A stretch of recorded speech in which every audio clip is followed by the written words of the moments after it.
with us. Lambo picks it up, and it is good. He didn't hit it very well. It barely got over, but it is good. A devastating loss right there, gifting the Jags their 6th win. Prescott. Oh, Claiborne got a hand on it. Loose ball, and Atlanta has recovered. Any question about who's the player of the game today? You haven't been listening. It's kind of surreal. It's not really my thing to be in front of the camera, and I definitely never get 6 sacks, so it's kind of weird. We got our asses kicked, and we'll get better from it. We played like trash in the secondary. We really did. The bottom line is we stink right now, man. We're not a good football team. Let's be honest. We put up 7 points. It wasn't like we were lighting up the world. Lost unanimous decision in a 12-round fight. I'm exhausted right now. Yeah, I'm shocked. Like I'm shocked. It's all ahead on NFL Primetime, and it starts now. Well, a lot of people were upset after their performances on Sunday. We hope to be better. Hi, everybody. Welcome into another edition of NFL Primetime. Glad you're here with us. Trey Wingo, Tim Hasselbeck, and Jeff Saturday. Guys, this much we know. At least 4 teams in the NFC feeling really good about their Super Bowl chances. The only problem is one of them is going to get there, which means the end of the regular season could be delightful. You take a look at the 3 teams that moved to 7-2 on the Sunday because the Eagles were on a bye. So we're talking about the Saints, Vikings, and Rams. And let's start with the Saints because they started fast in Buffalo and they didn't stop. Run, and run some more. This is a Jeff Saturday special. Mark Ingram on that score. Mark Ingram, 3-yard score. Look at the leg drive. Look at that. Now let's get the fast guy, Alvin Kamara, and he's in for a touchdown. Oh, wait, let's go to Mark Ingram one more time. Another touchdown. By the way, here's Ryan Clark on SportsCenter Sunday night. Hey, you better believe Jeff Saturday is going to be spotlighting who? Not Drew Brees, but 72 leading the way, baby. Yeah, Jeff, tell us about it. You know this. Great athletes out in front, making plays. Watch my man Armstead right here, keeping it alive. Watch the hot feet. Oh, look at the speed. Now watch the athleticism right here, Tim. Accelerate. Oh, sat him down. And he got a little second one, too. Great play by my man Armstead, leading the way for Breeze. This was just a beat down in every way, shape, and form. Hey, Team Trey. Trey Edmonds, 41 for the touchdown. 298 rushing yards and a franchise record 6 touchdowns on the ground. The Saints did whatever they wanted, and it didn't matter who was back there. Mark Ingram averaged over 6 yards per rush with 3 scores. Kamara got 8 per rush and his score. And Sunday was the 3rd time in Saints history 2 rushers went over 100 yards and a score in the same game.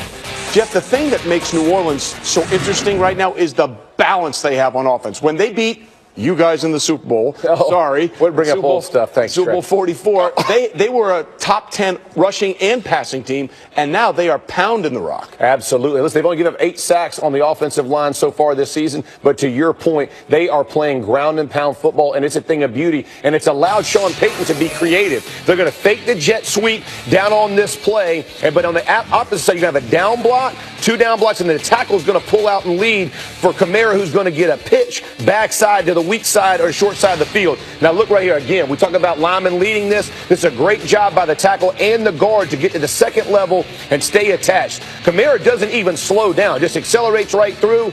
Beautiful play. Hey, if it ain't broke, don't fix it. They'll come back to the same exact play, only this time they're going to leave Shaq Lawson unblocked and have to face 41 all by himself. Again, Kamara versus Lawson in open space. This is an unfair match. Hill does a great job up top at finishing the block at the back end. And it's almost a walk-in. I mean, this is just a thing of beauty. Sean Payton's done a great job of getting the ball in the back's hands the way that he has. Look, we all expect the offense for New Orleans always to be great. Not really on the ground as much as we think about it in the air. But, Tim, this defense, it's not a gimmick anymore. This is an unbelievable thing they put together for 7 straight games. It is, and they have the advantage right now. They're playing ahead, they're playing with confidence, and they're playing aggressively. And when you do that, it allows defensive play callers to take chances. Take a look at what Tyrod Taylor's looking at. Looks like you have 7 guys up in the box. Might be Space Invaders? Might be getting blitzed. But then you look at the shell and you say, well, you know what? A 3-by-1 set doesn't look like a blitz. You're probably dropping out of there. It ends up being an all-out blitz. They're covering the tight end with the backside safety, who's 11 yards deep and on the opposite hash. I mean, there's no indicator for the quarterback that that's what's coming. Dennis Allen, yes. Have a little smirk on your face. Yes. Clap, because you know what, you can't do that in a tie football game. You can't do that when you're playing from behind. But when it's 3-11 and you've got a big lead, oh, yeah, you can draw some pretty fun stuff up as a defense coordinator. Well, look, it is rolling. Couple of things here. They have now won 7 straight games after an 0-2 start. The last team to do that, the 93 Cowboys, who went on to win the Super Bowl that year. That was when Emmitt Smith had the 2-game holdout. And just so people understand, this 40-point game, that was the 25th time in the Drew Brees era that they put up at least 40 points. It was the first time they got there without a single touchdown pass. That's how this game, their game plan has evolved and this offense has evolved. So obviously, people in New Orleans feeling real good about themselves. A lot of people in Minnesota are now titillated with the possibility of maybe the home team will be playing. So excited in the Super Bowl as they went to Washington and got up on Washington early. And speaking of excited, look at Teddy Bridgewater. First time he's been active in about a year and a half for a game. He was overcome with emotion. Great to see him on the bench. Pretty awesome. But you know what? The bench is where he's probably going to stay because Case Keenum is dealing, Tim. He's absolutely dealing. And this is a prime Tim dime. Early in this game, the E is silent. Finds Stephon Diggs on the go route. You know, you don't think about Case Keenum as this guy that's able to push the ball down the field, but he's certainly been doing it. There's one designed in the pocket. And then this one to me was so impressive. After 2 mistakes, Keenum gets outside the pocket, moving to his left. The E is silent on this one too, Jeff Saturday. Are you kidding me? Dropped in the bucket. There. Absolutely perfect. That was a rainmaker. And so to your point, Trey, you keep dropping dimes like that. Yeah. Then there's no question that he should remain in start. Look, he's 5-2 now as a starting quarterback. Keenum connected with all kinds of targets. Let's see, you saw the long touchdown to Diggs. Let's get a short one to Diggs, too, right there in the corner, 3-yard score. Now check out Diggs jumping onto the goalpost after the touch. It's like the one thing you can't do. The one thing you can't do. And you do it. It's the one thing you can't do. Stephon, come on, later in the quarter. How about this, sticky hands from Thielen? Look at, first of all, that is the tightest of windows. And how about the hands there? He did a great job of getting space away from Norman. Hey, listen, that's chemistry between he and Keenum of where to be. Great ball. And you are allowed to do that. You're allowed to do, and you should do more of that. Unless you're an offensive lineman, be very careful you don't want to fall. Oh, come on. You were just talking in the last highlight how athletic they are. Oh, look at these athletes out in front blocking. Get out of here. And then another touchdown to Jarius Wright. Keenum 304 passing yards, 4 TDs. He did have 2 picks in the game. It got a little close.